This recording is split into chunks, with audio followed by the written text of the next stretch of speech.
Desember 2024 yang lalu. Lihat itu, dengar guys, dengar kan? Dengar kan ucapan dari si iblis berwujud tompel? Untuk dilanjutkan pada tindakan pro justisia. Si bang.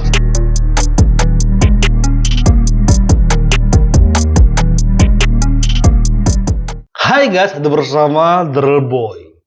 Ada yang mengasih perumpamaan guys, bahwasanya masyarakat Indonesia kebanyakan adalah IQ mirip dengan gorila. Sorry ya, itu bukan saya. Siapakah yang dimaksud? Kelompok orang yang ber-IQ mirip gorila. Kita akan bahas ini. Soalnya framing yang mereka lakukan sudah mulai masif. Mereka tahu bahwa Roy Suryo akan masuk penjara, tapi framingnya adalah mereka nggak mempercayai hukum di negeri ini.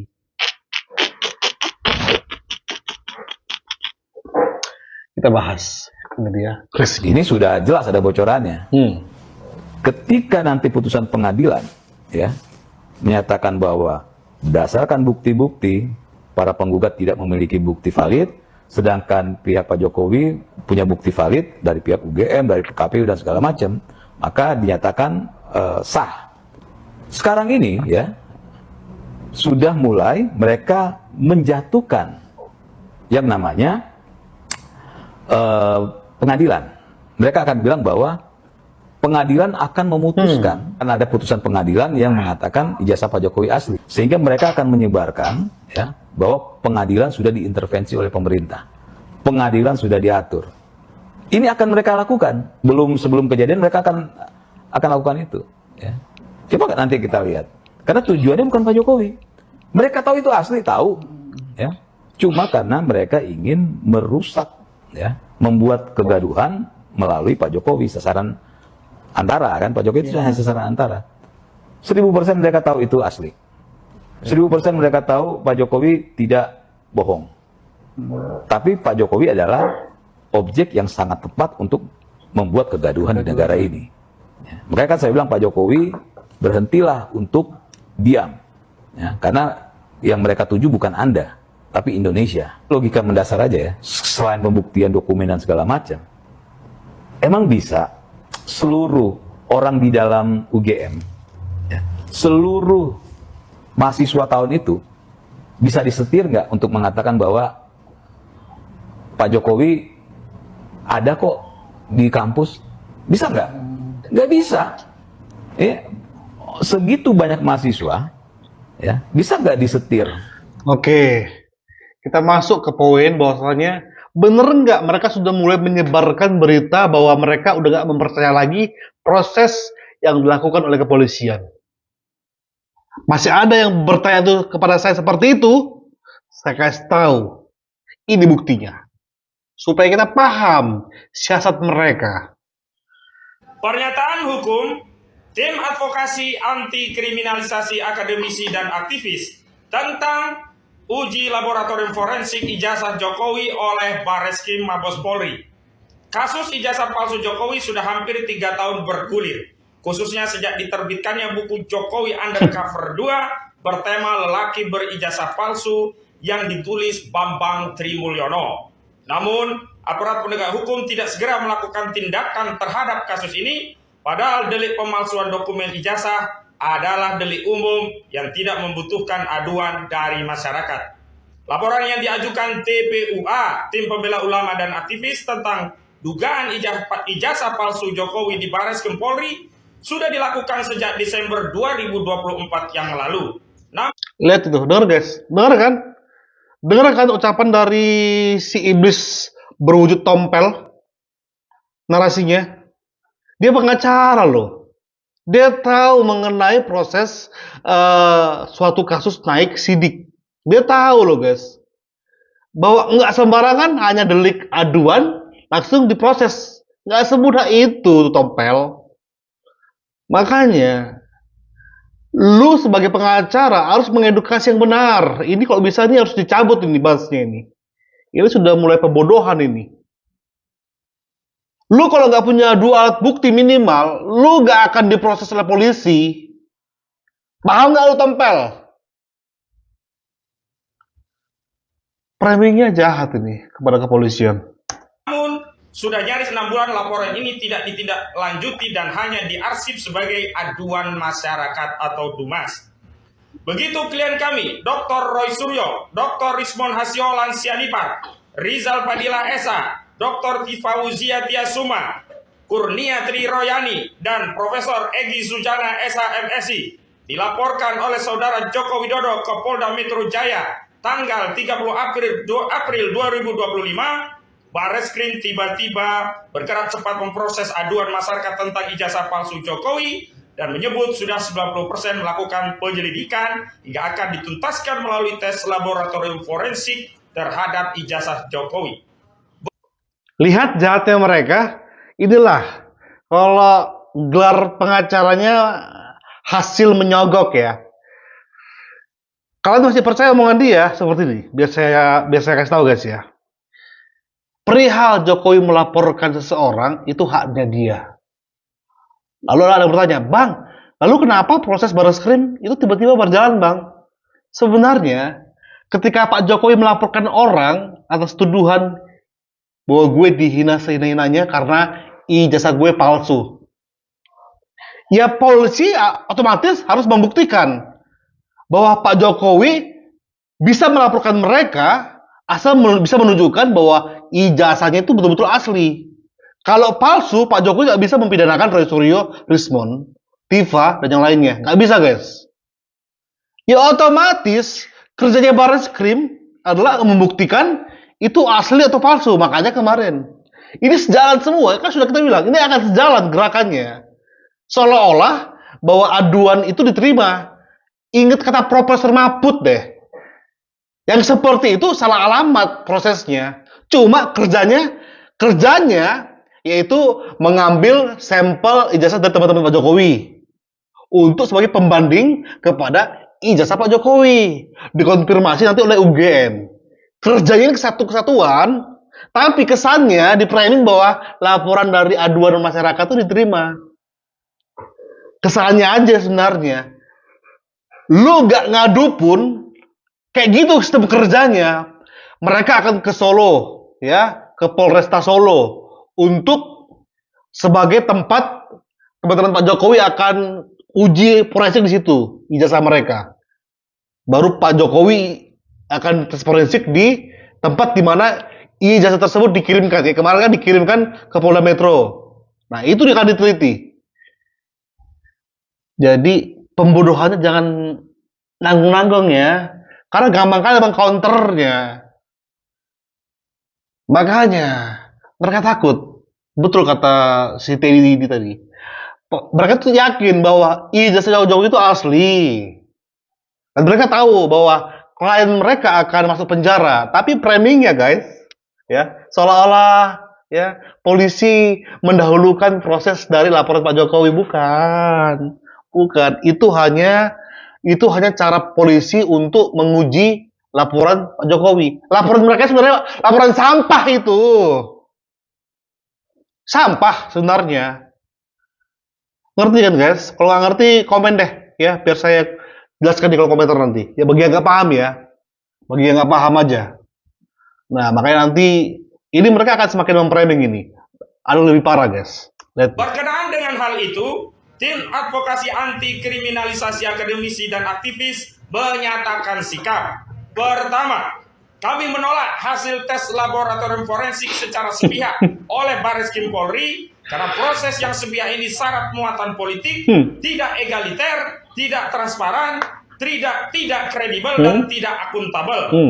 Karena proses sepihak ini tidak dapat dipahami sebagai proses penegakan hukum, melainkan memiliki tendensi politik untuk menyelamatkan Jokowi melalui sebuah proses yang ujungnya patut diduga ijazah Jokowi akan dinyatakan asli. Kedua, aduan masyarakat atau DUMAS yang ditindaklanjuti dengan laporan informasi bukanlah tindakan pro justisia. Proses dalam tahapan ini hanyalah pra pemeriksaan untuk menentukan apakah aduan masyarakat layak direkomendasikan untuk dilanjutkan pada tindakan pro justisia. Si bangsat, lu tahu kan kayak gitu kan? Aduan masyarakat itu enggak akan menuju ke proses penyelidikan bahkan penetapan tersangka. Itu hanya bagian bahwa aduan masyarakat tersebut layak enggak untuk menjadi naik sidik. Lo tahu di situ kan? Makanya proses pemeriksaan polisi kepada ijazahnya teman-teman Pak Jokowi, kepada Pak Jokowi, itu bagian laporan dari Pak Jokowi sebenarnya. Bola ini. Gila nggak? Kita ini nggak goblok-goblok amat. Ya, kita itu nggak bisa didoktrin, guys. Tahu nggak? Apa modusnya mereka? Modusnya mereka adalah mencari massa sebanyak-banyaknya. Mereka ingin menggerakkan atau mengulangi kejadian saat Ahok di framing, yaitu menista agama secara luar biasa, digerakkan massa ya, digerakkan massa membabi buta untuk menekan hakim nanti. Mereka ini lagi ngumpulin massa ini, guys, dengan narasi bahwa polisi sudah mengamankan Jokowi. Udah ketebak deh. Oke, saya menarik ini untuk kita bahas pendapat dari seseorang yang mengatasnamakan bahwa ada kelompok yang mudah dihasut. Kelompok itu adalah yang memiliki IQ mirip gorila. Siapa pendengarnya? Yang pasti bukan kita, guys. Kita nggak gampang dihasut. Kita cukup cerdas untuk memahami segala siasat mereka. Ini dia, guys. Selamat malam dengan Ana Patmo Saputro di sini. Video ini saya buat sebagai kelanjutan dari tulisan saya di Facebook. Facebook saya namanya Na Patmo OFC. Buat teman-teman yang ingin tahu, 17 jam yang lalu atau kemarin gitu, saya membuat postingan dengan judul sia-sia berdebat dengan orang goblok. Gitu. Nah, isi postingannya itu memang tentang IQ orang Indonesia yang di bawah standar orang normal, ya. Dan sebetulnya masih masuk ke dalam range gorila gitu. Nah, saya masukkan juga pendapatnya Mark Twain. Mark Twain mengatakan bahwa orang bodoh itu tidak akan bisa mengubah pikirannya meskipun dikasih bukti. Karena apa? Kemampuan otaknya itu tidak bisa mencerna data. Orang-orang yang kecerdasannya di bawah banget itu mencerna segala sesuatu dengan perasaan. Yes. Jadi kalau mereka punya kebencian, mereka punya ketidakpuasan, mereka punya kemarahan, itu dikasih data yang kira-kira akan membuat mereka merasa bisa meluapkan kemarahan, kebencian, dan ketidakpuasan. Merinding lo, guys, merinding, guys. Gila. Aduh, kakak, terima kasih kakak. Ini videonya mewakili kami banget. Saya ulang ya kak ya, 10 detik sebelumnya kak. Mereka punya kemarahan, itu dikasih data yang kira-kira akan membuat mereka merasa bisa meluapkan kemarahan, kebencian, dan ketidakpuasannya. Mereka makan, Yes. gitu. Meskipun datanya salah, Yes. gitu ya. Nah, jadi buat para teman-teman yang menjadi mayoritas atau orang awam, saya nasihatkan untuk percuma ngelawan mereka. Nah, tapi memang faktanya saya juga punya teman-teman lain yang orang-orang pintar. Makasih kak. Dan memang Kita tuh guys, kita semua guys ya. Kita semua itu yang disebutkan kakak ini. Saya tahu banget ini guys. mendedikasikan dirinya, mendedikasikan waktunya, mendedikasikan kepintarannya, mendedikasikan skillnya berdebat untuk melawan hoax, Wih! untuk melawan DFK. Wih! Gue banget itu. YouTuber Nusantara banget itu. Melawan hoax.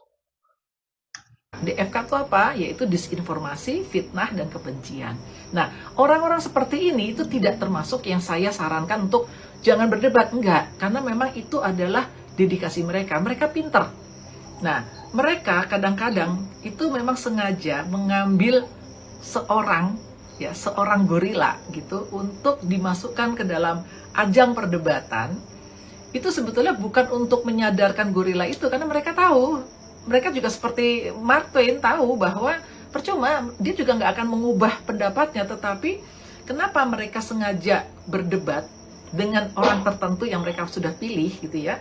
Karena ini sebetulnya itu adalah sebuah panggung di mana gorila yang terpilih ini memang dijadikan sebagai tontonan.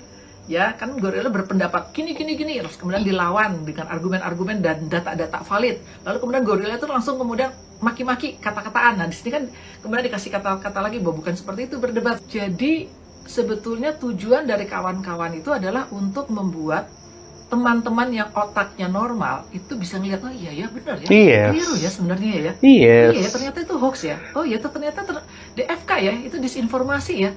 Oh iya, ternyata itu masuk dalam golongan fitnah ya, jadi nggak benar ya datanya ya gitu. Nah, tetapi pekerjaan ini atau kegiatan ini memang tidak untuk semua orang. Contohnya apa?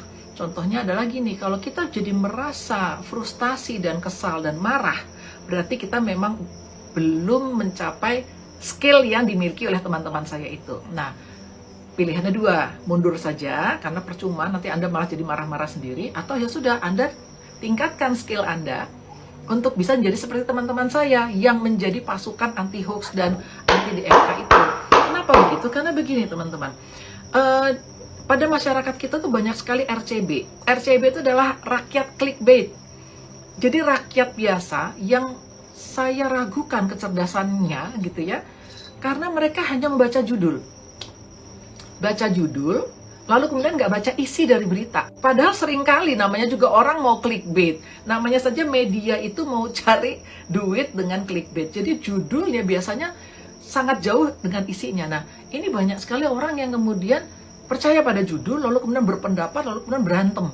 Nah, jadi kawan-kawan saya itu memang juga bertempur melawan RCB-RCB ini, rakyat clickbait itu, korban yang berhasil dibodoh-bodohi oleh buzzer-buzzer yang melakukan fitnah, yang memalsukan informasi, bahkan mengeditnya gitu, lalu kemudian mengunggahnya sebagai informasi yang sebetulnya keliru, betul-betul salah, karena memang ya dibikin, orang itu dibikin-bikin kok. Jadi seperti itu gambarannya ya, supaya teman-teman tahu apa yang sekarang sedang terjadi di medsos-medsos kita gitu ya. Jadi keributan-keributannya itu memang yang dibuat oleh orang-orang untuk mengacaukan bangsa ini, untuk memecah belah gitu. Jadi saya ingatkan bagi teman-teman yang memang masih punya kebencian, ketidakpuasan, kemarahan gitu ya, coba dicek. Jangan sampai Anda itu sudah dijadikan pion-pion kerusuhan bagi bangsa ini.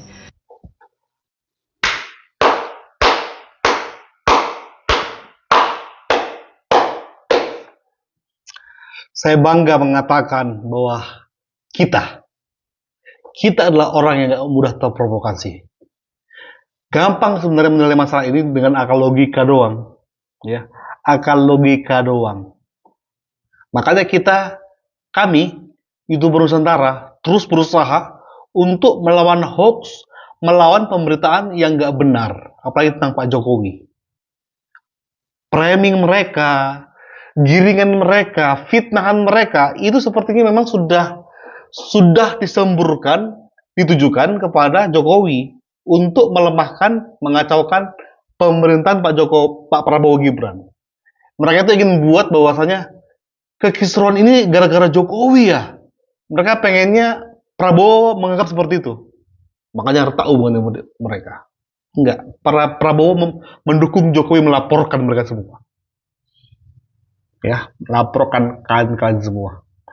Kalian mau banyak orang hadir, 100 pengacara, 1000 pengacara, hadirlah kalian semua ke pengadilan, adu bukti, siapa yang jago. Ini enggak, kami pengacara, didukung oleh banyak pengacara yang terlihat, ya elah muka-muka Walid semua.